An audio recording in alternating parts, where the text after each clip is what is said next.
So ayan, nakasalang ng natin. Init na. Wow! Tara guys, samahan niyo akong kumuha ng dahon ng saging.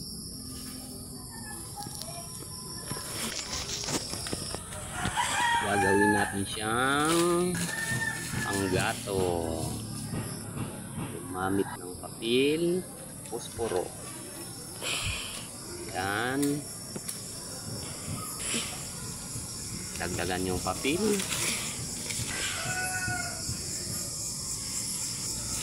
At lumakas yung apoy, madaling magningas. Ayun. Ningas ng